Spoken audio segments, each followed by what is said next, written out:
All right, I'm Barbara Gutierrez, and I am hosting our next panel, which is creating game content on YouTube. Don't be lazy. So, you heard it right. Creating game content on YouTube. It's an activity that takes time and demands an increasingly professional attitude to it. It's not a job for lazy bum people.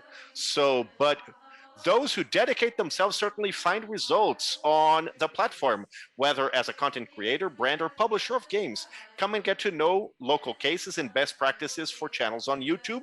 This is going to be a session in Portuguese. If you want to listen to it in English, visit us on our web link. So let's welcome Alessandro Sassaroli, our famous Sassa. Yes, Alessandro. It's kind of weird calling him that, Alessandro Sassa, how you doing? I'm cool. I'm cool. Thank you for having me here. Also gave a talk here yesterday focusing on publishers, and today focused on the content producers. First and foremost, I want to thank you, your audience, those who are watching us, and Barbara. If you want, we can leave those very last minutes for folks to send questions. Okay, so I'm ready to kind of rush a bit so that I can leave some extra time at the end.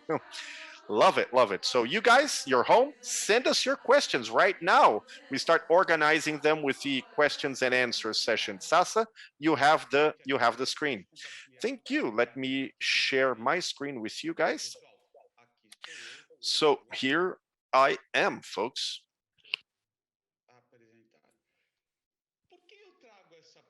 So why am I teasing you folks on content creation? Don't be lazy. It's like 8 years on YouTube, most of those years working with content creators, and not just content creators themselves, but great publishers in the marketplace. And what did I notice? When you look at those content creators, you can see there at the bottom of the presentation, those are stories, very interesting narratives of people who truly dedicated themselves to what was in front of them, right? And today they're getting the rewards, but they've been there for 8, 9, 10 years doing that.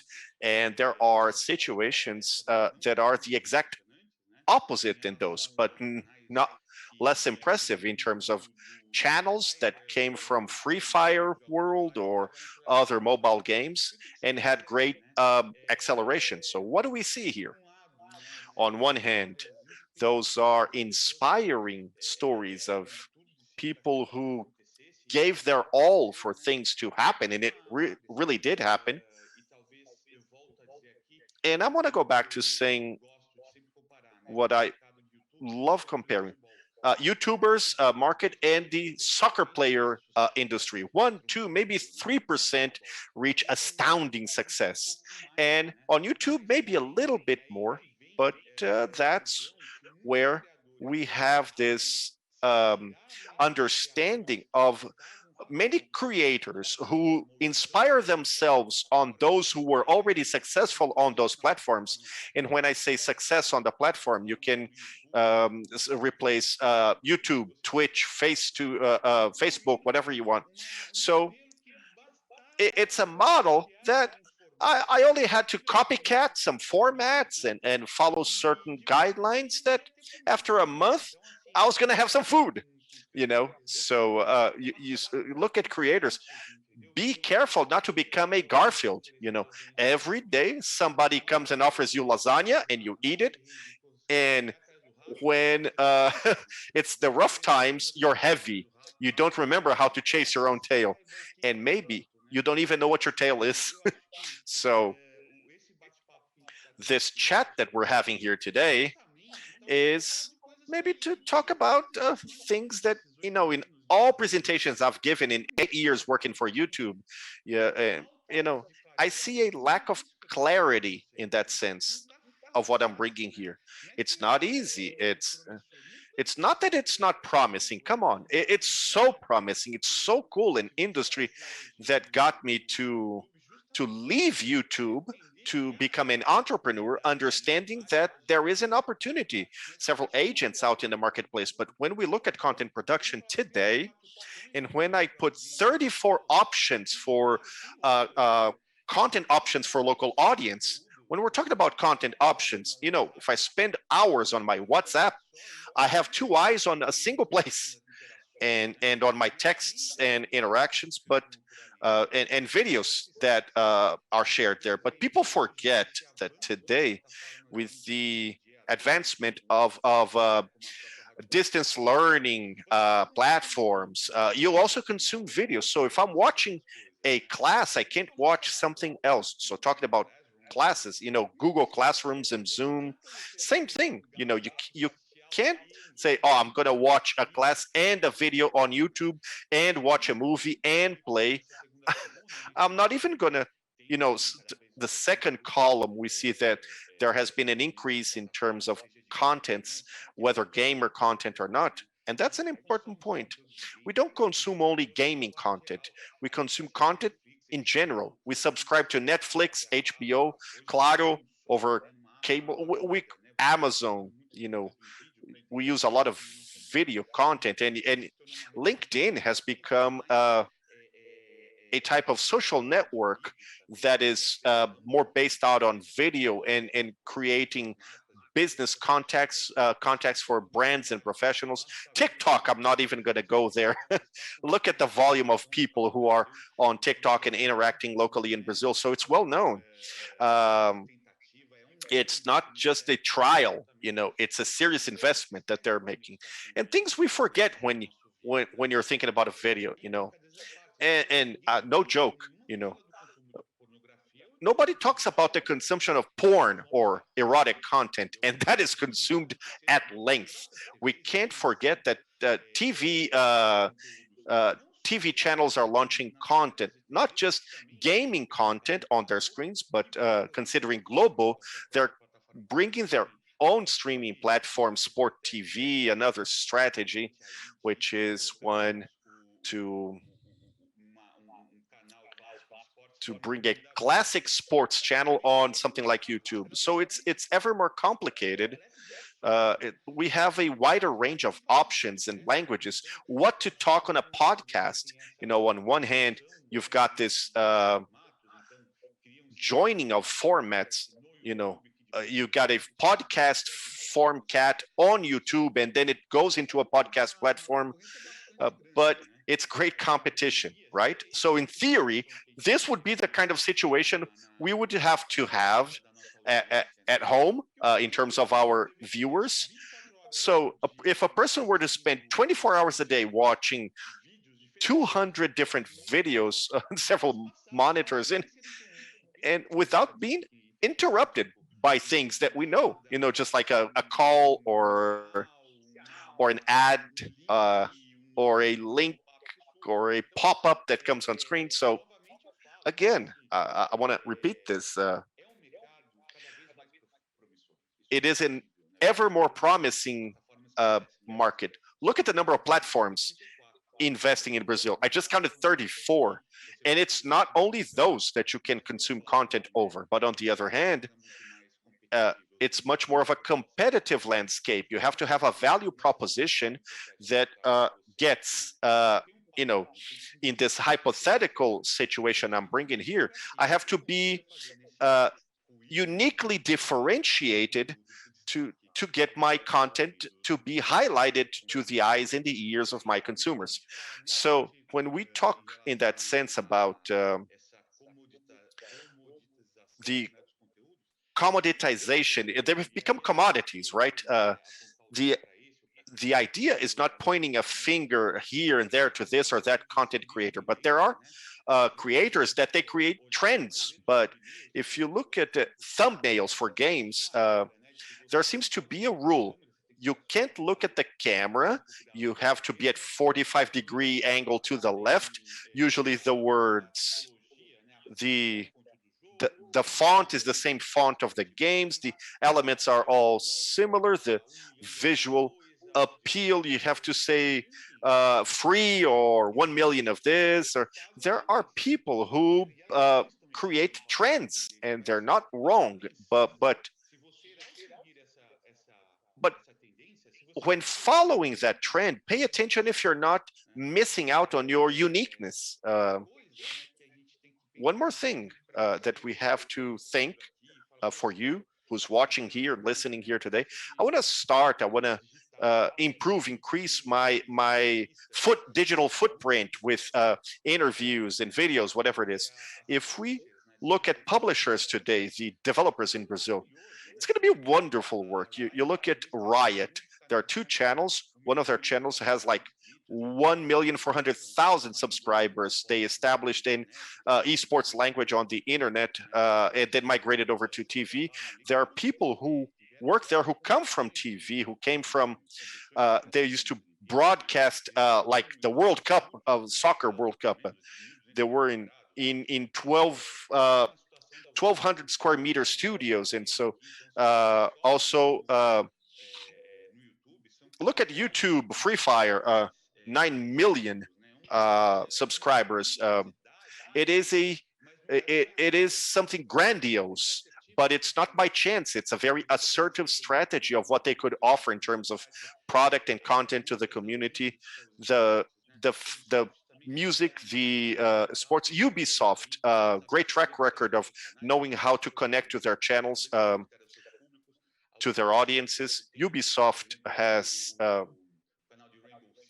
their Rainbow Six channel, and so what I want you to understand is that these are just a few examples. There are so many others. And so when we talk about this type of differentiation of identity in terms of content, that's the remedy against something. This is when I put together this deck. I recorded a screen that look at the challenge out there, not just for you, content creator, but the audience on the other side of the screen. Well, where do I click? 4x4, let's play 4 against 4, or it's just, content production has to generate some kind of uniqueness for you not to take a chance and being at the general market and selling potatoes or carrots. There's no uniqueness to the guy in the next stall. And so another important thing I tell you, in the same way that you can look at this slide as a threat, that could be a look into the future. So today, when we think about creative economy, companies like NWB, they own Desimpedidos as a final level guys who are doing great work and in games and brands and raising the bar of the discussion. Jovem Nerd sold over to Magalu, Magazine Luiza. So not just they were structured, but they're getting funding to improve what they know how to do best, which is content. And video content at that. So you can't just think, Facebook or YouTube is punishing me. This conversation does not work anymore. I was in a meeting once and I heard a comment that I think is a good summary of what I'm saying. They said that the algorithm has more to do than to punish your channel. So I worked for 8 years in companies like Google and YouTube. I was very close to content creators and education and news, and then I moved to gaming. And I can tell you right off the bat, I'm not a part of any company anymore, but there is not, and my partners from the same market say this, there's no one doing something against content creators. Quite contrary, their success depends on content creators. So the more successful they are in financial terms and views and so on, that makes it better for the ecosystem. So again, don't be lazy. Review your concepts, look at the market, and try to become a professional. You no longer have any space for amateurs. A lot of big creators say, well, I'm going to erase my channel and start over. That doesn't make sense. A lot of content creators I met, I didn't meet all of them, of course.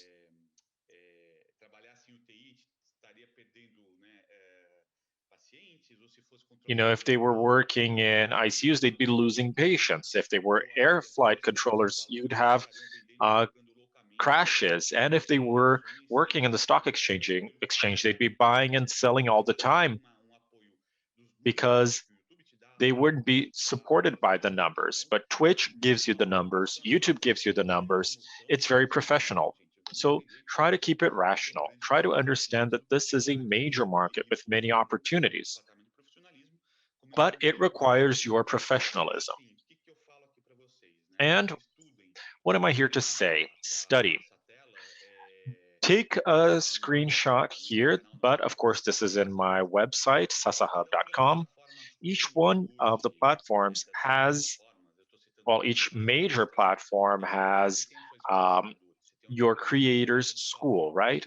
I'm mentioning the four main platforms, but there are others. So try to understand how each platform works. If you have content published officially in your platform by serious people who are trying to foster a professional ecosystem, you can find a lot. YouTube has a series called The Algorithm, which explains how it works. So it gives you a good background. It explains how searches and content finding work. If you look for free games, it's going to tell you the most searched games on that. And that can help you find a niche. That can help you stand out, as I mentioned before. You also have to understand that there are patterns that you can follow. For example,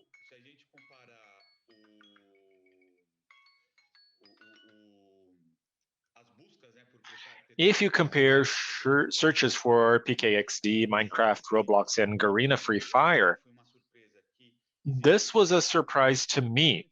There is a behavior standard. And what can we draw from this? Are they talking amongst themselves? Is there an overlap in these audience? So that's all. I tried to give you the chance to ask questions. So I'm finishing right here. It will be a pleasure to answer. And I'm starting this new website. You can visit. It has three main areas, one for publishers, one for brands, and one for content creators. So you can go to this website, talk to me, watch some of my content, and you can also learn about the content I want to publish and will publish soon. So that's all. I hope you enjoyed it, Barbara. Here I am. Well, we've got some questions for you, Sasa. Let me ask you the first one. How can we deal with a drop in audience? What can we do to keep them? Well, first, try to understand your audience. If you're talking about a drop, it means that you had a previous level, and it's important to look at your analytics and understand if that month in the previous year also had a drop. Try to see what kind of content had lower interest in your channel. So maybe before you had a lot of Minecraft views and now you don't anymore. Maybe Free Fire is down, and use other market indicators. Like I said, GoTrains is a good tool for you to understand behaviors, and that's where you'll see what's happening in real life and what Google Trends represents. When we had Pokemon Go, you saw a huge spike in interest because of the game. Now, a resource that people don't use that much, or when they do, it's for different reasons. Ask questions. Instagram allows you to have a question box. Twitter and YouTube will allow you. So, or you can create a Google form and ask people, do you like this content? Because then you can get a good feel for the temperature. And also read your comments. Comments, especially in gaming videos, give you an idea of what's going on. It could be that some user there or an older fan might be giving you some feedback saying, you should have this content again. I don't like this. This guy doesn't work for your channel. This game is just a fad. It could give you some insight. First, so that you can understand why it dropped, and then so that you can understand what what you can do to make it take off again. Great. Let's look at the second question. What do you think about the new monetizing requirements on YouTube? What can you do to adapt to them? I can't speak for YouTube anymore because I'm no longer there. So I know I'm dodging the question, but don't think only about the YouTube requirements. YouTube tries to direct the platform to keep the ecosystem healthy, and a lot of people misuse the tools available. So every once in a while, there are going to be some rule changes, some new policies, or maybe they're going to tweak some existing rules, and you'll need to review how you relate to the platform. And that also is connected to monetizing. And of course, when we talk about monetizing, there are many aspects. I'm not sure exactly which one you're talking about, but some things have to be respected by YouTube. So YouTube needs to follow the law in the US and in other countries, and that can impact how YouTube relates to your community. It's not because it wants to, but it needs to comply to the law wherever it is, especially US law that requires US companies to respect American laws even if they're working abroad.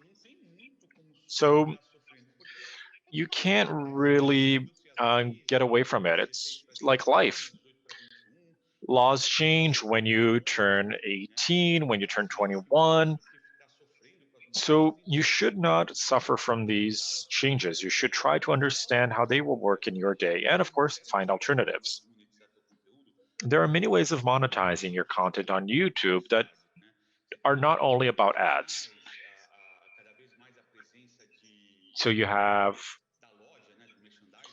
merchandising on YouTube, crowdfunding websites, patronage websites. So look outside the box. Look not only at the tools that the platforms offer, but the ones that can be used in your market. That includes crowdfunding and patronage tools, but you can also think about a marketing program or something like that.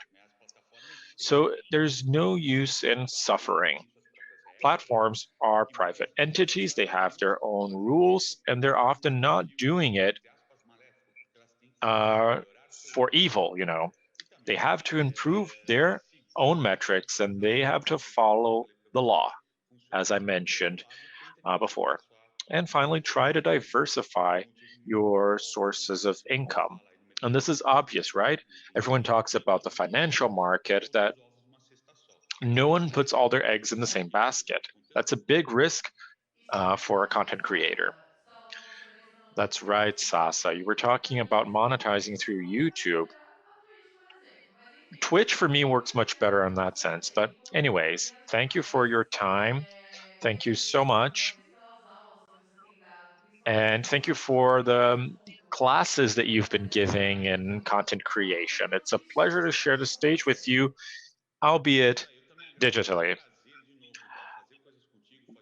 It's a pleasure, but it's great to be here at Big Festival. As I said, we had a lot of great content. So visit the website, subscribe to this channel, and thank you once again. Have a great weekend, everyone. All the best. Great. Thank you. Have a great weekend too, Sasa. Big Festival 2021, the biggest games festival in Latin America.